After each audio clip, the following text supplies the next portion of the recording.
Kalau baca kisah ini, suatu ketika ada satu kisah, ada orang di dalam surga. Orang di dalam surga berbincang dengan sahabatnya lalu berkata, itu kok orang ada di dalam? Iya, dia di dalam neraka. Bukankah itu guru kita, kenapa dia ada di dalam neraka? Muridnya tulus husnudzan, ternyata gurunya munafik. Muridnya masuk surga, gurunya di dalam neraka. Naudzubillah. Gurunya munafik, tapi muridnya belajar husnudzan. Yaitu guru yang mengemas dirinya dengan macam-macam. Di luar sih hebat, tapi di dalam dirinya tidak ada kebaikan. Orang tobat, orang sadar, orang bisa, tapi tidak nyambung kepadanya. Karena hatinya bukan karena Allah. Maka sebanyak apapun kebaikan yang kita lakukan untuk manusia, dan manusia itu pun juga melakukan kebaikan seperti yang kita himbaukan.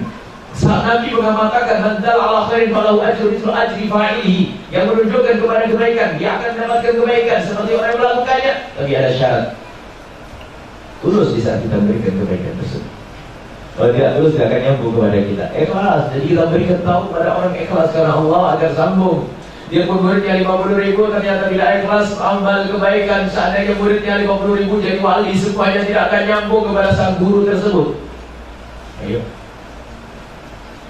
ini yang harus ditekankan dulu di sini, masalah pendidikan. Jangan sampai salah niat. Baru nanti setelah itu muncullah amal. Muncullah tentu bagaimana kita menyebarkan ilmu. Nah, kalau menyebarkan ilmu sesuai dengan zaman. Kalau zamannya para a'imah terdahulu adanya hanya percetakan, bukan percetakan hanya dengan tulisan.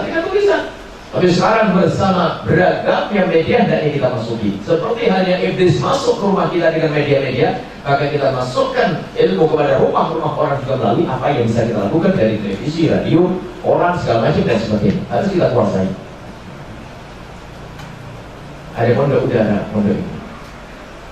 Pondok adalah nomor satu, tidak bisa ditinggalkan. Tetapi mohon harus berkembang di sini. Pondok adalah istimewa. Pondok adalah asas. Karena dari pondok pesantren ini akan mencetak ulama yang bisa menghidupkan media-media dakwah atau sarana-sarana dakwah yang lainnya. Jadi untuk mengembangkannya di dalam pondok pesantren ini harus asas, tidak bisa tidak. Harus pondok ini. Akan tapi tidak cukup dengan pondok. Sebab pondok hanya bisa menampung berapa? 2.000, 3.000, 5.000, 6.000, 7.000, 8.000. Tapi bagaimana umat yang lebih banyak dari yang di dalam pondok itu, mereka juga pengen ngaji karena kesibukan dan sebagainya. Kirim dakwah kepada mereka. Dakwah itu kita hantarkan, dan kita harus punya prinsip. Kita menghantarkan dakwah yang menunggu dipanggil. Kita hantarkan, makanya program itu harus berkembang. Kita akan kirim dakwah kemana? Ke kampung, ke pelosok dan seterusnya. Kita kirim, dan kita harus hormati kebutuhan umat ini. Dan cara mengirimnya juga bermacam-macam cara. Dan harus ada ide berkembang. Kita ingin selamat. Dan kita akan ditanya oleh Allah. Dan guyonan juga. Guyonan tapi yang bisa benar itu. Dan ketika kita bersama satu tokoh ulama di Jawa Tengah sana, dia Masya Allah, sudah alumni, alumni ada kiai-kiai, murid-murid saya, alhamdulillah. Murid-murid sudah pada kiai-kiai. Nanti kayaknya kiai suatu ketika kiai akan mau masuk surga karena amalnya banyak, punya murid, jadi ada kiai. Cuma di depan pintu surga di stop kiai. Ya, di stop sama malaikat, kiai nggak boleh masuk surga, kiai harus masuk neraka. Nggak bisa. Kiai hanya ngurusi santri kok. Sementara di luar pondok sana banyak yang rusak gara-gara televisi dan radio. Kiai nggak buat televisi dan buat radio, masuk neraka. Oh, kok bisa begitu ya? Ini guyonan, tapi bisa benar loh kiai. Terus gimana nih? Harus semangat kita untuk menyelamatkan orang yang ada di luar sana. Maka media semuanya dimasuki. Kita beri motivasi. Insya Allah akan ada. Pasti ada pejuangnya. Pasti ada. Kadang-kadang tidak ada yang menggerakkannya. Pasti ada. Karena Allah Maha Kaya dengan pejuang-pejuang dimanapun berada. Allah syaitan saja punya pejuang yang banyak. Bagaimana Allah tidak punya junud? Allah pasti punya pejuang, hanya tidak ada yang menggerakkan semacam ini. Kita ingin setiap di tempat menggerakkan. Ayo bangkit, ayo bangkit, ayo bangkit. Dan zaman berbeda. Zaman dulu dan sekarang berbeda. Sekarang apa yang Allah mudahkan untuk kita gunakan untuk Allah Subhanahu wa ta'ala. Ini ada kamera dan sebagainya. Gunakan untuk mengabadikan ilmu guru-guru mulia. Salah satu pondok besar di Jawa Timur, ya kebetulan anaknya adalah sahabat kami, Kiai Sepuh sudah wafat. Ya semua sudah wafat, wafatnya belum lama. Akhirnya kami tanya, saya pengen dengar apa pengajian sama Kiai yang, oh nggak ada, videonya nggak ada. Sekarang saya ajak berandai-andai, kalau seandainya Romo Yai itu punya 20 video saja rasanya kayak apa? Wah, si beneran sudah terlalu, Kiai sudah dikubur. Sekarang yang masih hidup ente sebagai seorang ustaz muda, biasakan untuk mengabadikan ilmu juga. Abadikan ilmu, boleh dari rekaman. Dengan itu semuanya kita berhati-hati. Kemudian tidak cukup berhati-hati kita karena nanti bahwasanya ceramah kita atau ilmu kita bakal dilihat oleh orang lain. Maka nanti belajarnya gak serius, merapikan ilmunya, bukan asal ngomong, tidak guyonan ngaco dan seterusnya. Ada. Ini akan berkembang di situ. Baik, kembali kepada tadi kesederhanaan, ini kunci sudah. Kesederhanaan itu kunci berhasil dalam dakwah zaman ini. Jawabannya kebiarin. Sekarang urusan macam-macam. Ustaz mikir ganti mobil, HP, bajunya mereknya merek. Kalau tidak merek Yahudi gak enak. Bajunya kalau merek Yahudi, kalau belinya dari negeri kafir sana gak mau. Saya model gaya-gayaan, jamnya jam Yahudi jam. Sudah tidak bangga dengan Islam. Subhanallah, musibah. Baik, ini adalah hubbud dunia. Imam Ghazali menyebutkan ini adalah termasuk ranking tertinggi yang merusak ustaz itu. Kemudian biasakan di dalam rumahmu adalah orang seperti itu juga. Melatih istri untuk biasa dengan kesederhanaan, tentunya bisa benar memilih istri. Ustaz pinternya kayak apa kalau salah memilih istri? Ustaznya ceramah, ustaznya ceramah, ustaznya ngaji, tapi istrinya shopping. Malu nanti. Gak ketemu jodoh ya. Bisa saja ustaz yang pengen hati-hati, tak tanya pak istri yang rewel, minta anting baru segala macam. Akhirnya duit pondok diberikan anting, raka tuh kiai. Hati-hati, di rumah mesti dia juga seperti itu. Anak-anak kita yang dimakan, tidak biasakan makan yang halal, yang bersih. Dan sampai naudzubillah, duit wakaf, duit hibah diberikan kepada anak istri kita, dan kadang tidak hati-hati. Anda khususnya karena amanat terlalu besar, ada harus rapi di dalam dan menyimpan amanat, menyalurkan amanat. Anda harus membedakan duit untuk Anda dan duit untuk pondok. Harus bisa dibedakan, awas. Karena Anda akan menjadi kiai yang ditakuti sama santri, dihormati sama santri. Ya, kalau sudah duit masuk sakunya kiai, santri tidak berani bertanya. Ayo, sementara kiai adalah bukan malaikat. Dia punya kebutuhan sesaat ini, itu dan sebagainya. Karena Anda mohon maaf, mau mengeluarkan duit adalah untuk kepentingan pribadinya, ngambil duit pondok. Alasannya nanti akan dibayar. Gak ada yang catat lupa, habislah duit pondok. Wah, mana urusan dunia ini.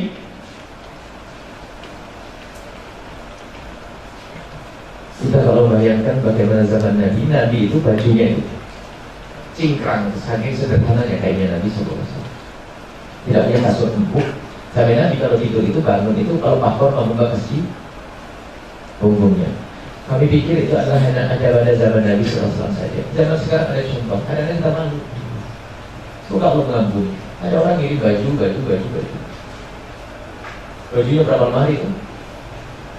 Tapi ternyata seorang alim besar kayak Abdullah Faqih, kami mendengar informasi beliau wafat hanya punya baju koko 2 atau 3 4 saja. Apakah kita harus seperti itu? Maksudnya bukan. Tidak mengikat hati kita dengan dunia. Mungkin ada orang ngasih hadiah, nikmati tidak apa-apa. Dan dia akan mengharap, tapi ada orang menyenangkan dan sebagainya. Allah berikan kepada kita kekayaan. Ulama-ulama, ada ulama yang kaya, dia pakai mobil mewah dan sebagainya, tapi ketahuilah bahwasanya ini penting hati, tidak diikat dengan dunia. Sehingga di saat harus duduk dengan orang-orang fakir, dia duduk dengan nyaman, bukan merasa gelisah. Kadang-kadang sudah gelisah. Undang biasanya mewah, ini diingatkan di satu penginapan, contohnya, aduh, astagfirullah, istighfar, subhanallah. Subhanallah dengan menyanjung Allah, tapi menyanjung dirinya sendiri. Astagfirullah. Apa itu sebenarnya? Mungkin bagi anda yang pemula tidak akan terlintas yang demikian. Setan tidak akan mengganggu anda yang pemula. Tapi anda yang sudah pangkat tinggi tadi dalam dakwah, setan baru berbicara tadi. Dia biasa di titik ini, tapi di hotel kenapa? Dia menghargai ide itu kata setan.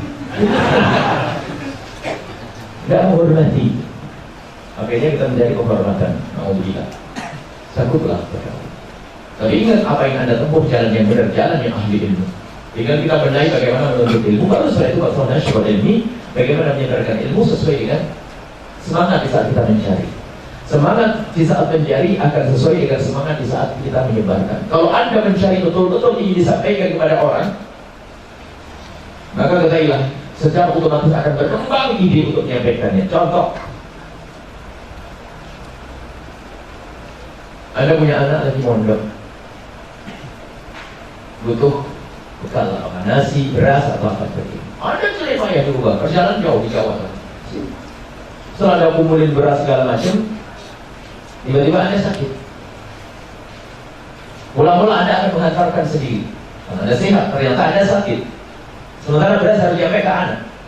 Istri juga sakit, sementara beras harus nyampe ke anak. Anda berpikir, bagaimana beras yang akan nyampe? Kenapa harus aku sampaikan kepada anak saya? Macam-macam. Cari informasinya, ada yang berangkat karena mau titip atau apa, sampai dengan biaya besar, barangkali di koskan dan sebagainya. Berpikir, karena apa? Tujuannya itu jelas. Kalau tujuannya nggak jelas itu loh, tujuannya bukan membawa umat kepada Allah. Makanya dakwah itu membawa umat kepada Allah. Dan jangan salah, membawa umat kepada Allah. Kalau ini dituntut kita kenal Allah, sehingga kita pantas membawa umat kepada Allah. Itu dakwah. Kalau kita tidak kenal Allah, maka akan salah membawa umat kepada diri kita sendiri, sehingga kita jamaah. Rebutan donatur, bukan membawa umat kepada Allah, membawa umat diri sendiri. Sehingga kok dia memperbaiki ceramahnya biar keulu-ulukan di hukum itu. Dia memperbaiki program dakwah, bukan membawa umat kepada Allah, tapi agar orang semakin ramai. Sehingga itu tanya jamaahnya nambah belum? Nambah, alhamdulillah. Alhamdulillah, nambah belum? Jamaahnya terus perbaiki program agar jamaahnya semakin banyak, tapi bukan dibawa kepada Allah, dibawa kepada dirinya sendiri, makom yang naik. Jadi iblis juga yang ngajak situ. Berat pokoknya. InsyaAllah ini adalah mukaddimah dan nanti akan, baru setelah itu akan berkembang bagaimana cara berdakwah. Semua ya, Anda harus bisa masuk kita sekolah-sekolah, kantor-kantor, perkampungan, musola, masjid, semua yang harus Anda masuk di dakwah. Setiap ada perkumpulan, ada umat Nabi Muhammad, maka dakwah harus masuk ke sana. Harus berpikir, mungkin kita harus masuk ke perkumpulannya. Maaf, kita selama ini pengen masuk. Ada katanya ada kumpulan orang-orang yang sudah kena penyakit AIDS. Tidak akan masuk lingkungan orang-orang kena penyakit AIDS. Mereka tidak apa? Secara tersembunyi terdata ada orang sudah kena penyakit AIDS. Mereka perlu karena mati. Kita perlu bekali. Mungkin dulu adalah pendosa, tapi kita ajari tobat, sadar, mati dalam husnul khatimah. Dan kalau dia tidak sadar kebaikan, bisa saja dia menularkan penyakitnya kepada orang lain dengan bermacam-macam cara. Dakwah kita masih belum mencapai. Misalnya, mohon maaf suatu ketika di saat kasus ada di Jawa itu banyak orang bencong. Maaf saudara, bapak bencong itu yang perempuan, laki-laki dan perempuan. Kita waktu itu waktu membaca hadis, Allah mutasyabihin dan rijal bin nisa'i. Allah mengutuk kaum pria yang menyerupai badannya kaum wanita. Terkutuk yang sesungguhnya. Akan tapi ini kan Rasulullah mengucapkan kalimat itu bukan kita untuk menghujat mereka. Kenapa?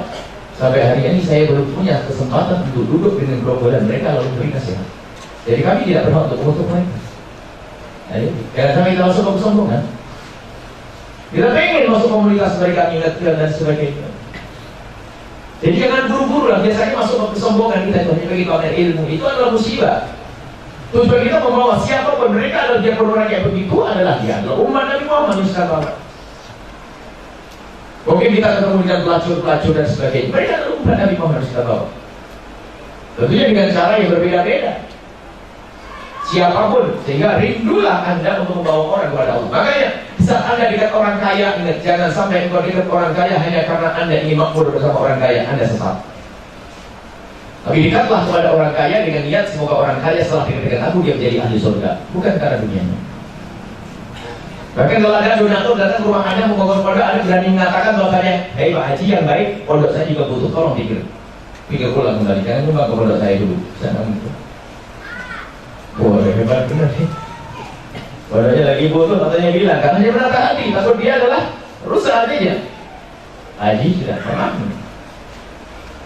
Apalagi saat kita menyambut Pak Haji yang kalau membantu itu, kalau donatur itu Pak beriannya lebih daripada orang fakir. Awas, ada penyakit. Ada orang fakir kan bilang ada, siapa itu? Saya dah. Ya, pelan-pelan datangnya nyambutnya. Dari mana ini? Kalau semua orang pakai mobil, masya Allah. Beda juga, lihat. Mestinya justru yang pakai itu sabun lebih daripada si kaya. Atau lagi tidak sama. Nah ini adalah masalah dunia tadi, repotkan. Karena Anda ini adalah akan dikumuli oleh semua model manusia. Ahli ilmu dibutuhkan, karena agama ini dibutuhkan oleh semua orang. Pejabat, orang kaya butuh. Agama itu mahal. Anda membawa sesuatu yang paling mahal, sehingga mereka rela membeli Anda untuk kepentingan mereka. Jabatannya, kalau sudah giliran pemilihan pilkada itu udah banyak dekat sama kiai sama ustaz. Assalamualaikum kiai ustaz. Karena malah ngerti maksudnya dan nilainya. Biarpun mereka tidak butuh kepada agama, akan tapi ketahuilah mereka harus dekat dengan agama untuk kepentingannya. Dan jangan sampai kita yang ustaz ternyata sama dengan mereka, hanya menjadikan agama sebagai kendaraan menuju kepentingan hawa nafsunya. Mungkin ini akan menjadi lebih busuk daripada orang kafir Quraisy. Kalau orang kafir Quraisy waktu itu lihat menyembah Allah pakai kendaraan berhala. Berhala menuju Allah tidak diterima oleh Allah. Bagaimana kita menggunakan Allah untuk menuju berhala namanya dunia? Ayo. Benar? Ayo. Ceramah paling tidak enak ini. Makanya ada yang pengen itu pulang aja atau mondok nih. Masih lagi. Harus begitu enggak? Terus untuk ilmu. Hanya ini perlu benar. Karena Anda ingin pangkat yang tinggi, pangkat kesadaran kepada Allah Subhanahu wa ta'ala. Mungkin ini dulu. Ada pun masalah tidak apa, tolong semua didik semua kehidupan. Dan kemudian jangan dalam berdakwah jangan Anda sendiri. Hanya orang sombong kalau Anda dakwah merasa bisa dengan sendirinya. Kita tidak akan bisa sendiri. Kita harus bersama-sama dengan yang lainnya. Mohon maaf. Kenapa suara kita didengar oleh orang yang ada di London, di Australia, di Amerika? Bukan karena jerih payah saya, tapi ada yang bergabung dengan kita untuk menyampaikan. Media-media dan seterusnya. Jika kita serukan kepada orang agar sadar dakwah dengan keahlian masing-masing. Dan kita harus punya keyakinan surga bukan di tangan kita saja. Bukan di hadapan kita saja. Itu surga bukan dengan dakwah ilmu, tapi dengan yang lainnya. Bahkan harus kita pahamkan kepada semua orang. Kita pahamkan kepada semua orang bahwasanya semua orang telah dipilih oleh Allah pintu surga yang berbeda-beda, dan hendaknya masing-masing dari kita menuju pintunya masing-masing. Kalau kita masuk di pintunya orang lain gak nyampe-nyampe. Itu sadarkan kepada mereka. Hei orang kaya, kau punya pintu surga. Itu adalah dengan kekayaan. Wahai pejabat, kau punya pintu surgamu sendiri. Hei orang punya ilmu, itu adalah memberikan contoh dan memberikan ilmu kepada orang lain. Nah kalau kita menolak pintunya orang lain gak ketemu-temu. Ustaz ingin menjadi, gak bisa nyantuni fakir miskin, akhirnya meninggalkan ilmunya. Seorang kaya raya ingin ceramah, bisa berantakan. Pejabat gak punya ilmu, katanya ingin ceramah, enggak kacau. Maka Anda yang pejabat, jadilah ahli surga dengan jabatanmu, kamu dengan kami, untuk berjuang bersama-sama, sehingga terbangun kekuatan yang besar. Bukan dengan ilmu saja, akan tapi dibantu dengan yang lainnya. Kemudian setelah kita rombongan bersama menuju Rasulullah. Dan siapa yang paling dekat di antara kita? Bukan kiainya saja, akan tapi siapa pun yang paling tulus di antara kita di hadapan Allah Subhanahu wa ta'ala. Ini saja. Baik, semoga ini adalah ustaz-ustaz ahli surga semuanya. Ini jaga hatinya. Jaga hatinya. Dijauhkan dari segala hal yang menjadikan tertipu, urusan dunia, wanita dan segala pangkat. Kalau pangkat pun sampai ada guyonan banyak. Kiai meninggalkan pondoknya demi pangkat. Setelah punya pangkat tidak pernah ingat pondok. Waktu punya pondok ingat pangkat.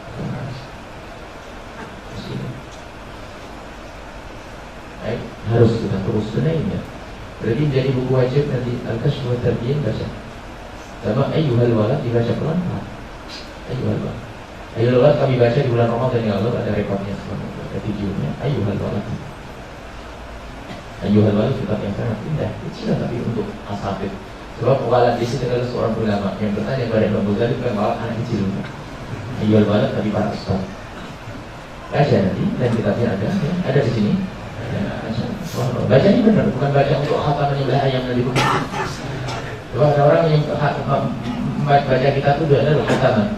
Sudah cukup main ijazah, dia mau ngasih ijazah, nggak cukup ijazahnya. Cukup ijazah, membaca, mengamalkan, meresapi, menghayati dan seterusnya. Wallahu a'lam bishawab. Hadirin yang dimuliakan Allah, pendengar radio Iadara 92,8 FM dimanapun berada, alhamdulillah kita baru saja mendengarkan pencerahan demi pencerahan yang sangat menyejukkan hati, yang insya Allah dengan kita aplikasikan dalam kehidupan kita akan menjadi lebih baik di masa yang akan datang.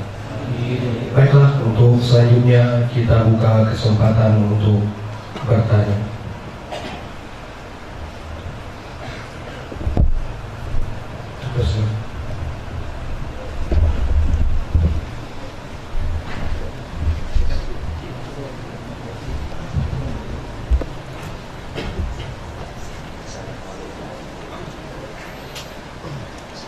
Assalamualaikum warahmatullahi wabarakatuh.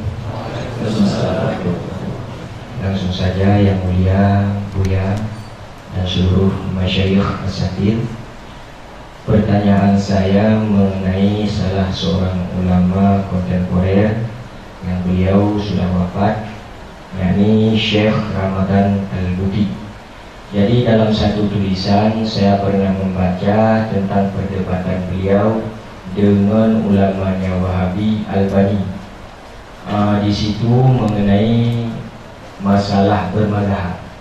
Jadi pertanyaan Albani bisa dijawab oleh Al-Buti, tetapi komentar Al-Buti tidak bisa dijawab lagi oleh Albani. Dari situ dapat kita pahami bahwasanya Syekh Ramadan Al-Buti itu adalah ulama kita Ahlussunnah wal Jamaah. Tetapi dalam kitab Tahrirus Syar'i Mimman Khalafa Ahlussunnati wal Jamaati mewaspadai orang-orang golongan yang mukhalafah dengan Ahlussunnah wal Jamaah. Dalam kitab itu ada beberapa golongan yang membahas tentang kesesatan-kesesatan, pemahaman-pemahamannya yang keliru. Nomor satu, Muhammad bin Abdul Wahab. Kemudian disusul oleh Hizbul Ikhwan, kemudian Hizbut Tahrir, Yusuf Qardawi, dan selanjutnya Ramadan Al-Buti. Ya. Jadi sedikit nukilan dari pemahaman-pemahaman Ramadan Al-Buti dalam kitab-kitabnya, seperti Kubra Al-Yakiniyah yang mengatakan bahwa Allah itu adalah sebab atau ilah. Sementara Syekh Ali As-Sabri dalam kitab Tafsirun Nasafi mengatakan bahwa orang yang termasuk dalam ilhad adalah orang yang berpendapat bahwa Allah itu jauhar, jisim, dan ilah. Jadi bagaimana tanggapan Buya tentang pertentangan dua tulisan ini? Itu yang pertama, mungkin bisa diperjelas secara detail. Kemudian mumpung Buya yang mulia dari Jawa Barat ya, karena pusat Muhammadiyah di Jawa, jadi kami di Aceh ini agak remang-remang Buya tentang Muhammadiyah yang sebenarnya. Jadi mohon penjelasan secara panjang lebar ataupun tidak panjang, tapi lebar saja. Sekian, terima kasih. Assalamualaikum warahmatullahi wabarakatuh.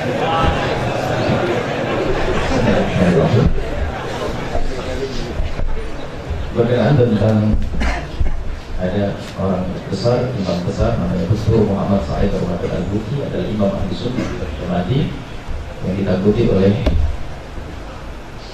lawan, disegani oleh lawan, dan dihormati oleh kawan. Beliau adalah imam besar. Akan tapi ada di situ sekelompok juga yang beliau adalah juga termasuk dari ahli sunnah wal jamaah, akan tapi di situ ada sedikit berlebihan di dalam nilai saudara-saudaranya. Adalah pengikut ahli sunnah wal jamaah Syekh Al-Harawi dan kawan-kawan Darul Masyarif. Dan setelah kita cek, memang di antaranya adalah mengkafirkan atau mengatakan kesesatan Dr. Buti dengan beberapa ungkapan masalah ilah al-ghaiyah itu yang disebutkan dalam kitab Kubra Al-Yakiniyah. Rumahnya tidak baca. Dr. Buti sendiri dan Allah ilah al-ghaiyah ini bukan maksudnya Allah adalah ilah, sudah dijelaskan dalam itu. Maksudnya ilah al-ghaiyah ini adalah tafsir yang dijelaskan oleh Buti bahwasanya Allah kalau membuat sesuatu itu ada maksud. Seperti jam. Jam itu ya kalau lihat satu persatu ada gerak jarumnya, ininya, akhirnya ini semua. Tujuannya apa? Untuk menunjukkan waktu. Jadi Allah kalau membuat semuanya itu tidak ada yang dimaksud dan tujuannya dari Allah. Jadi bukan sebagai ilah, bukan. Rupanya tidak benar bacanya. Ini perlu dibaca. Dr. Buti sudah mengatakan bahwa ilah Allah ya ini adalah bukan ilah yang dimaksud. Makanya Dr. Buti sudah menafikan bukan ilah yang selama ini dipahamkan. Makanya bagaimana saya dikafirkan? Ilah didefinisikan sama Dr. Buti dalam kubra yakinan. Didefinisikan ilah Allah ya itu apa sih di situ? Artinya Allah itu kalau membuat, kalau ciptaan ini tentu ada maksud. Tidak ada yang tidak ada maksud. Jadi mesti menggambarkan jam. Jadi ada tugas masing-masing itu. Ini tugas jam ini akhirnya menggerakkan gini, jarum ini tuh. Maksudnya bukan sekedar gerak, bukan. Ada maksud yang paling asas itu apa? Menunjukkan jam. Jadi bergeraknya ini karena untuk tujuan ini. Jadi Allah Subhanahu wa Ta'ala, Allah Subhanahu wa Ta'ala di dalam menciptakan segala sesuatu ada tujuan, tapi bukan karena tujuan Allah menciptakan. Jadi karena itu aku menciptakan. Jadi Allah berbuat karena ada ilahnya, begitu. Jadi ada perbedaan. Sudah dijelaskan padahal. Mestinya nanti dibaca dong. Tidak usah menyebar fitnah, jangan sampai menukil. Kemudian di acaranya waktu Dr. Buti istrinya meninggal dunia, lalu dia membacakan satu syair misalnya,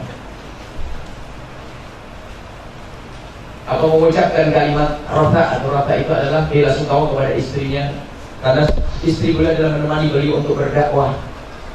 Beliau menyanjung istri beliau sampai dibuatkan sampai kalimat, dan nanti kita akan ketemu di surga.